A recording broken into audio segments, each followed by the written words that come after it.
This is this week's Torah portion, Torah reading. We're reading from the book of Genesis about the story of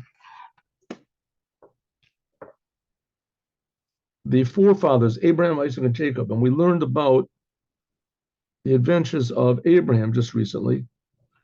And now we're continuing on to the adventures of Yitzchak, or more exactly this week, the birth of Yaakov, Jacob, and his twin evil brother called Esov, which sort of throws off the whole theory of, it's almost all the theories about upbringing and being affected by your background or being affected by your genes or by your this here. We have the identical fathers and mother, identical upbringing, and one turned out to be the source of all evil, and one the source of all goodliness and godliness. Okay, let's go. Ela told us Yitzchak. These are the generations of Yitzchak. We're going to be talking about his son, right? Here, these are the offspring of Yitzchak, the son of Abraham. Abraham gave birth to Yitzchak. Okay, it's sort of redundant sentence. Obviously, if Abraham gave birth to Yitzchak, if this is if Yitzchak is his son, so he must have given birth to him. So let's see what this means. See, Rashi, Yakov, who are the offspring of of Yitzchak? Who are the offspring of Yitzchak? The two twins I just told you about, Yakov and Esov, that are talking about here. Why did it say that Abraham gave birth to Yitzchak? Seemingly a redundant sentence. Al Yadei Shekatab, because it says that Yitzchak ben Avram, because it said that Yitzchak is the son of Abraham, so therefore, Huskach Lomar, that was necessary to say that Abraham gave birth to Yitzchak. Why? How could he be his son if he wasn't his father? Right? Doesn't make any sense. Right? Yitzchak, it says, is the son of Abraham. So obviously, Abraham is his father, right? That's what it just said. It says, no, because Lefi, Shahayu late Sani Ador. There were the jokers of the generation, the comedians. Omen, they were saying, Avimelech nis Abra Sora, that Sora got pregnant from Avimelech. Okay, now Abraham was 100 years old at the time when Yitzchak was born. So that's pretty hard. But Sora, on the other hand, she was 90 years old, which that's also pretty much a miracle. So both of them are miraculous. But on the other hand, it could be that maybe the reason that Sora, she didn't give birth was because that Abraham was barren. And we saw right before that Avimelech, he was the king of Gerar or whatever, and he took Sora prisoner.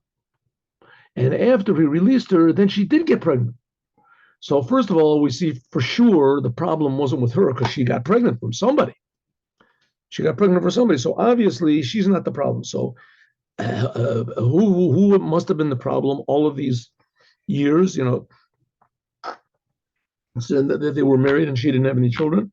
Obviously the problem was Abraham. So said everyone. Shari Kamashani, because many years she had been married to Abraham, but Loni Tabro, she didn't get pregnant. So what did God do? God made the faithful features of Yitzchak Domal Avram exactly similar to Abraham. So everyone could say, oh, this is, you can see that this is Abraham's face, right? It wasn't Rivka's face, didn't look like Avimelech, looked like Abraham, but Abraham must have had some very unique features that everyone could have told. So maybe he had like a big Jewish nose, could be, I don't think Yitzchak had a beard, but that's sort of overdoing it. But whatever facial features he had, it was obvious to everyone. Heidu Akal, everyone could see, even the big jokers and the scoffers, they could see that Avram Yitzchak. So that's what the sentence says. These are the generations of Yitzchak, the son of Avram, and that's what he was called, Yitzchak, the son of Abraham. Yeah, like you have a person that's called, what's his name? Baron's son and Brennan's son and Abram's son and all these other sons. Maybe that's his name. But the fact of the matter is is maybe Avram is not his father. So, no, everyone looked and said, Avram only did Yitzchak. Everyone could see that Avram gave birth to Yitzchak. That's a pretty good one. That's what it says. Yitzchak, the son of Abraham, right? Shahari Edus, this is a testimony everyone to see that he gave birth to him.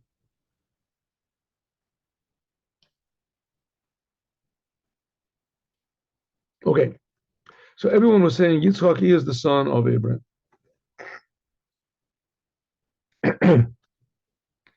Here we have a nice one. The Bal Haturim says, well, Holid, Avram Holid et Yitzchak. What does it mean, Holid? Well, he gave birth to him, says the Bal Haturim. He was big at gematrias. Gematria is the numerical value. Gematria is the same numerical value as do meh. Same letters almost. Do, and then lamed and yud is mem. Do meh. Similar. Everyone could see that Yitzchak's face was do meh. Was similar. It was similar. Well, here's Or HaChaim. He asked the same question. Why does he repeat it? And he says that maybe he has a lot of good answers over here. A lot of beautiful answers. Or HaChaim, Rav Chaim ben Atar. Here we have several of his interpretations. There's 1, 2, 3, 4, 5, 6, 7, 8. 8 different interpretations. Let's just take one. 8 different answers to this question.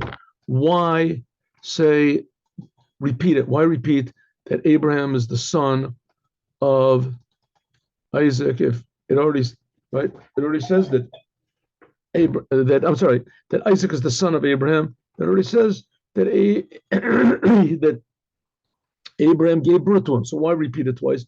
So here is his answer. Maybe we can say like this. We'll see later on that Rivka also is barren. She doesn't have any children. And they're praying. So they pray. They pray. And then we'll see the next couple sentences. And it says, V'yeyatar lo Hashem, that God answered Yitzchak's prayers for children. Why didn't he answer Rivka, his wife? Because Eino Domet Tefilat Tzaddik ben Tzaddik. Because Rivka, she was the child, the daughter of Betuel, who was not a good person. And in fact, she didn't have any righteous people in her whole family tree before her.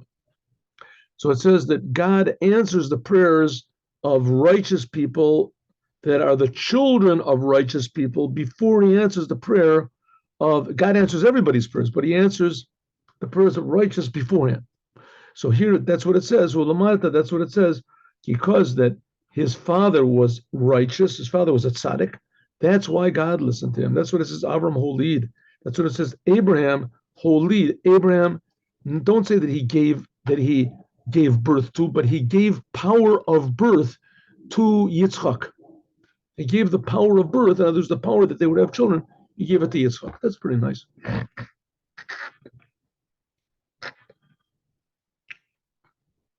And here's the last one we'll do on this sentence. Sforno, Rav Ovadia of Sforno. Sforno, I guess, is a city in Italy.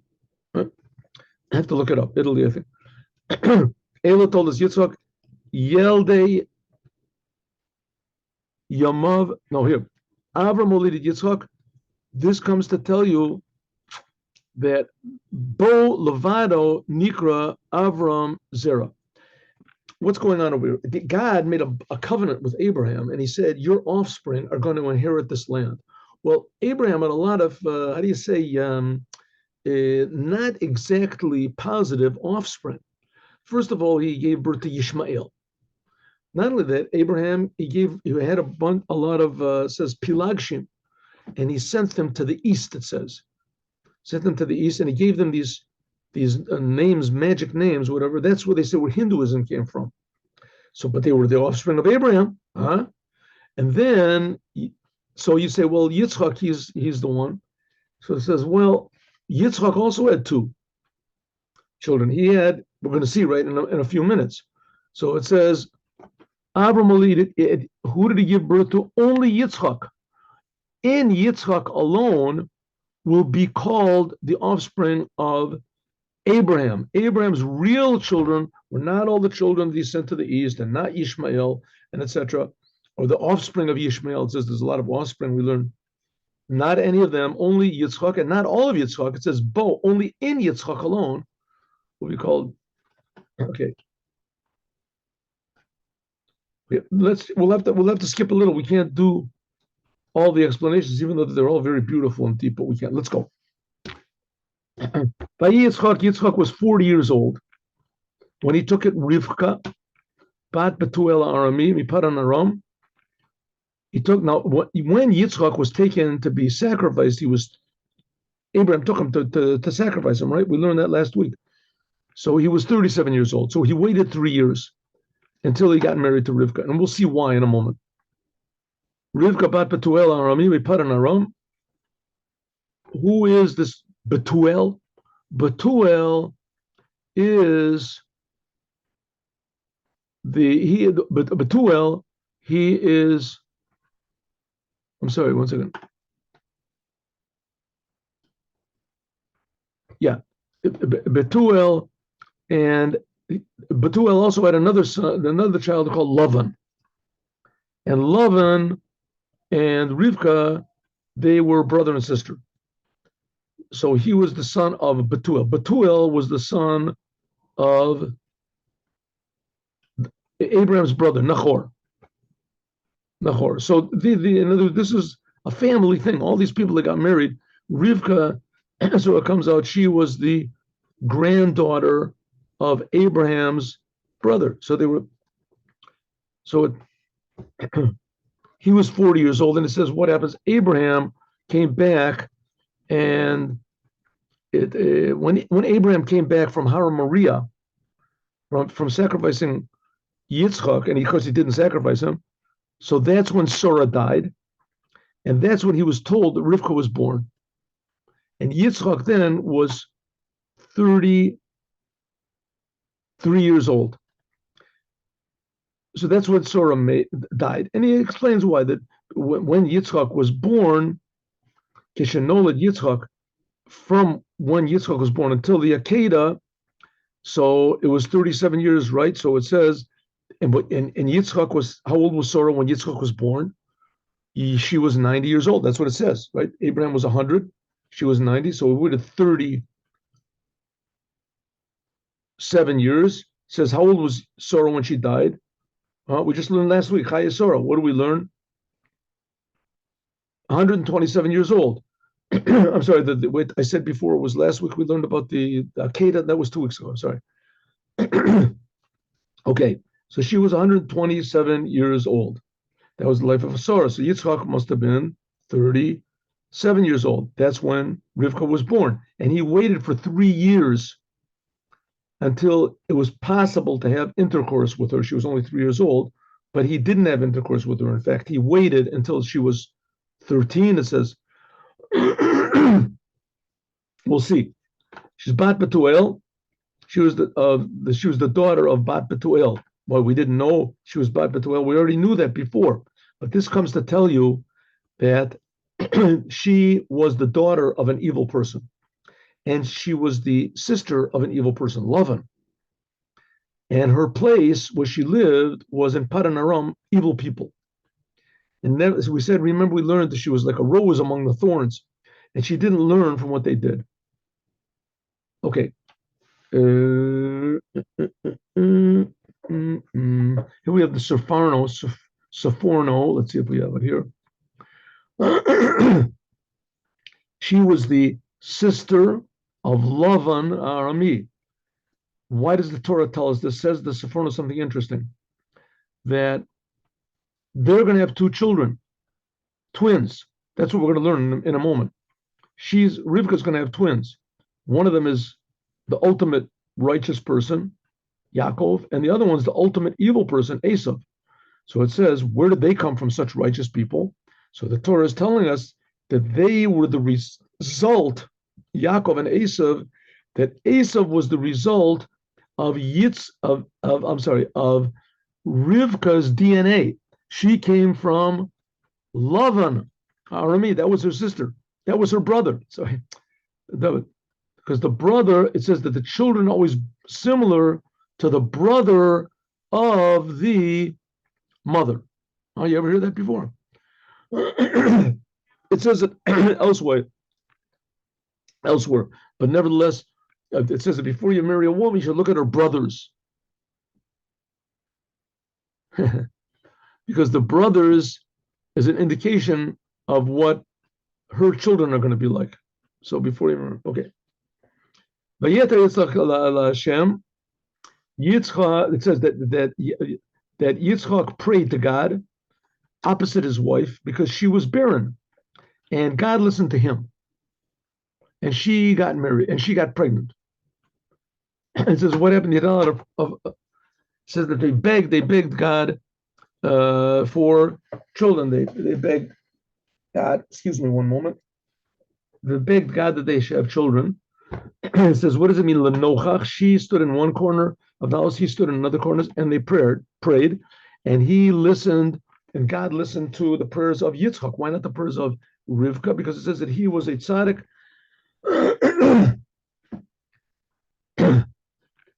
And the son of a tzaddik. So it was listened. Remember, that's what we just had. Here we have a Kli Yakar over here. Where is this? No, here. Okay, so she gets pregnant, right? She gets pregnant. Here we go. Now the trouble starts. The children, the fetus is bouncing around inside of her. It's like rolling around. But Tomer, she said, why am I even alive? What's the big problem? So she went to ask from God. Where did she go to ask from God? We'll see. It said, what does it mean that their children were rolling around? It says, this obviously God wrote the sentence that he wanted it to be interpreted. Because what's wrong with the fetus rolling around? Therefore, she said she wanted to die.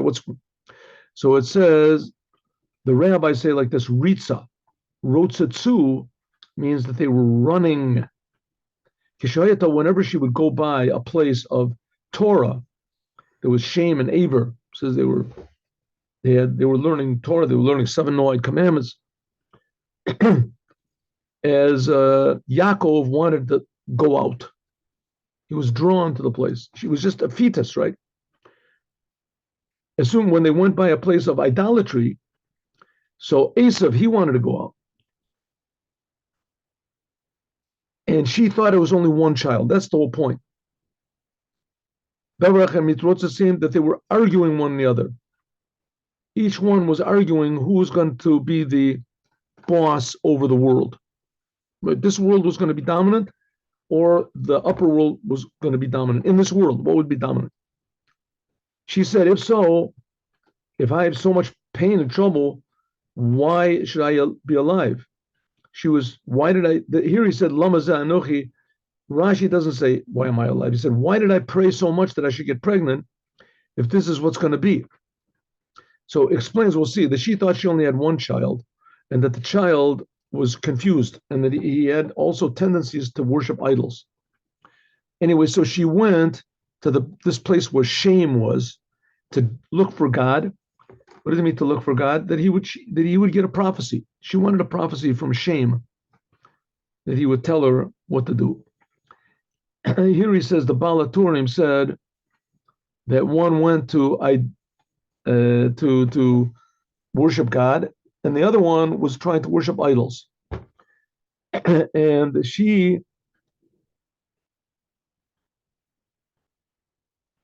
each one was trying to eliminate the obligation of the other one. Here it says lidrosh. What does it mean, dosh? From Shem, the son of Noach. Shem was one of the sons. Shem, Cham v'Yafes. Shem was one of the 3 sons of Noah. He was still alive. 1 minute. Let's see here. Here, this is the Kli Yakar. It says what was going on. He said the same thing. But what he Savra, this Rashi didn't say. She thought that it's not 2 children, but it's only one child, and that he's confused. He wants to go and worship God, and he also wants to worship idols. So she thought maybe maybe each one thinks that it's only one child, and sometimes he's got urges like this, and sometimes urges like this. Now, you might say, well, that's crazy. I mean, who could be like that? So the answer is almost everybody is like that. We see the Jewish people, even when they received the Torah, so 40 days later, as soon as Moses didn't come, they worshiped the golden calf. And we see there was a person called Yerovam ben Navat, that he convinced 10 tribes of the Jewish people to worship the golden calf also. This was right after the first temple was built. Huh? After the first temple was built, King Solomon died, and he convinced 10 tribes to worship idols, and they did it for the whole 250 years they were in existence. So he said, who needs a person like that? Who needs a baby like that? Right? But he's going to worship idols. So she said, why? I regret even getting pregnant. Therefore, she said, I got to figure out what's going to happen over here.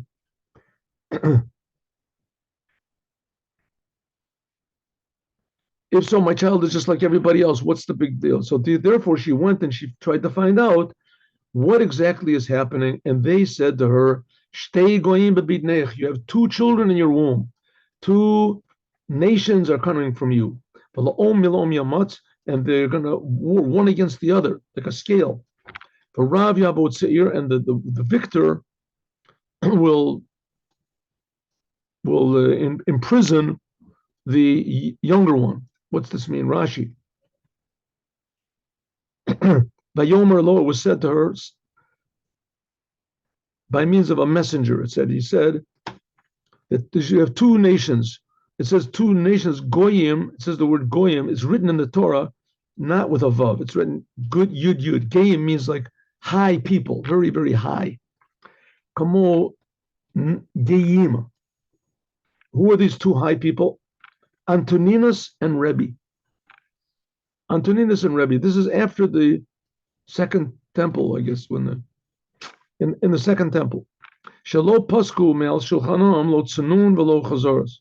Says that they were so rich that they had all of the vegetables and everything, even in the winter days and the summer days. 2 nations, la'um is the malchus, 2 kingships, and they're going to separate from your womb. One will separate to do evil things, and one will separate to be, how do you say, wholesome. Mal'um yamatz. They won't be they won't be equal in their greatness. When one is great, the other one will fall. When the other one, so whichever one is the high one, he will put into servitude the other one. We'll have to skip a little bit over here to get a little bit done because the time is short. So the Bal Haturim, here's the Bal Haturim, says like this. It says Bal Haturim, Shtei goyim in your name. This is the gematria. This is the numerical value. Shtei goyim bebidnech is the numerical value of Ze Rebbe Yehuda and Antoninus. This is Rebbe Yehuda and Antoninus. I don't think this is Anthony of the Greeks. I don't think so. This is Antoninus because Rebbe, he lived after the destruction of the temple. So Antoninus must have been some sort of a Roman person. I have to look it up. In any case, there was 2 big rulers, and they will come from her. It says that how are they going to come? There was the story that first of all, it says that there was a decree by the Romans to kill all the Jewish babies. So all the Jewish women tried to hide the fact that they tried to hide their babies. So what they would do is they would go around and stand outside of the house and make a baby cry, and there was a baby inside of the house, so the baby would listen to the other baby outside crying. So it happened to be that Rebbe Yehuda's mother and Antoninus's mother were good friends. So Rebbe Yehuda's mother said to Antoninus's mother, do me a favor and let's exchange babies.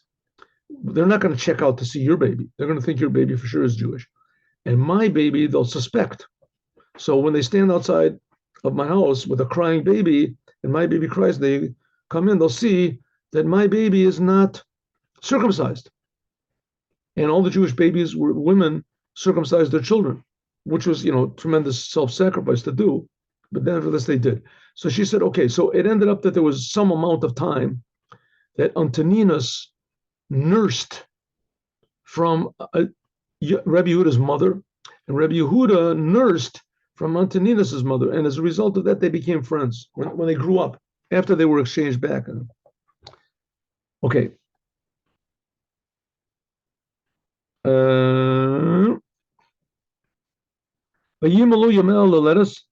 Her days were filled to give birth. And she had twins. Okay, here Rashi likens the birth of these twins to another set of twins, that's going to be later on with Tamar. And she's going to give birth to Peretz and Zerach. And from Peretz is going to come Mashiach. That was the wife of Yehuda. Well, Yehuda is one of the children of Yakov. So that's going to be later. Anyway, he compares these twins to those twins. He said with Tamar, her two children were tzaddikim. They were righteous. So it says, her days weren't filled up because she gave birth, Tamar gave birth at 7 months. And also it says, Tamim bebinei. Tamim should be a yud over here. It's not. Why not? It's missing because in Tamar, it says Tamim, it's written with a yud because her two children were tzaddikim. So here it says Tamam. Tomam seems to be only one of them was whole. Here only one was whole. Anyway, the first one came out all red, ka'aderis seyar, like full of red hair. Ka'aderis seyar. Vayikra, all what is it? All full of hair. It was all hairy. What is crowned with hair? And they called his name Esov. So how hairy he was, they called him Esov. Why? Everyone called him Esov. The word Esov means finished, asu. He's already finished. He was born already like old. It was like he was older, looked like an older person. Asu. That's generally the thing of evil, is that evil says, I'm okay the way I am. But I can't, I have nothing to improve. I'm going to tell everybody else what to do. Nobody's going to tell me what to do. That's what. And let's go. And afterwards came his brother, Yakov, and his hand was holding on to there were twins, right? So Esov came out first, and came out his brother holding on to the heel of Esov, Yakov. And they called his name Yakov. They called his name Yakov because he was holding on to the heels. And Yitzchak, when he gave birth to him, was 60 years old. So he says, why was he 60 years old? He said, because what did we say before? He was 40 years old when he got married, right? It says Yitzchak 40 years old when he got married, and now he's 60 years old. What's going on? So he said, well, when he married his wife, she was only 3 years old. Rivka was only 3 years old. So he didn't have any relations with her until she was 13. Yud when she was 13 years old, and then she could get pregnant. So then he was 50 when he started having relations with her. He was 50, and they waited for 10 years. He waited and see if she would give birth, and when she didn't, so then that's when they started praying. And why didn't he take a handmaid like Abraham did? Because it says that when he left Mount Moriah, and he came back, he was a pure offering. Some say that those 3 years he went up to heaven. He went up to heaven and he wasn't here in the world for those 3 years, because you can make a calculation and you'll see that somehow or other there's 3 years missing from the whole business. So those 3 years. In any case, that's how old he was. So it says another thing. He was holding onto the heel of his brother, Yitzchak. It says this is a sign that Yaakov was holding on to Esav's heel to show that Esav would not complete his rulership over the world, and he would take it from. Now, as far as it seems now, who is Esov nowadays? Esov, we're going to learn this tomorrow, is Edom. Edom is also called Rome.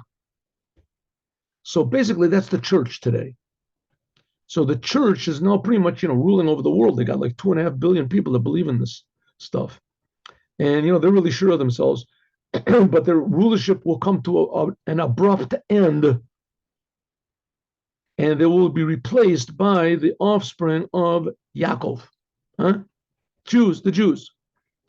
And here it says, Rashi says that the fact of the matter is that Yaakov, even though he came out number 2, but he was really the first one to be conceived.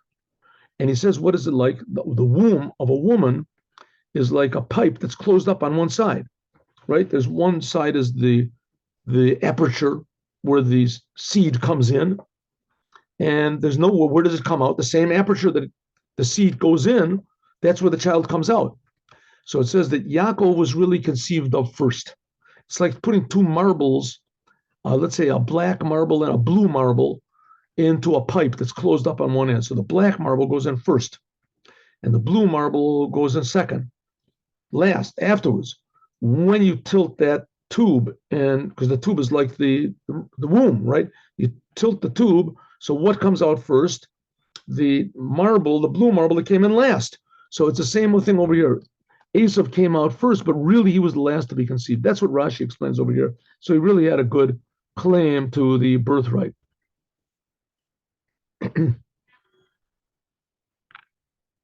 Right. And the children grew up, and Esau, he was a person that knew how to hunt. He was the man of the fields. And Yaakov, he was a simple person sitting in tents. And Yitzchak loved Esau more. And it says later on, we'll explain that Yitzchak understood that Esau was a problematic child, and he realized that Esau must have tremendous potential. Because Yaakov was more calm and with it. And not only that, it says that Esau tricked Yaakov. He would come and he would say, listen, Daddy, how I want to use straw and salt. Do I have to take 1/10 from that? So his father was, I see that there's really good potential in him. Right, Esau. But Rivka loved Yaakov. Okay, which we're going to talk about tomorrow, how Esau sold the birthright to Yaakov. That we'll get to tomorrow. Have a good day with Mashiach. Now, thank you for tuning in, and hope to see you, God willing, tomorrow at 8:15 in the morning.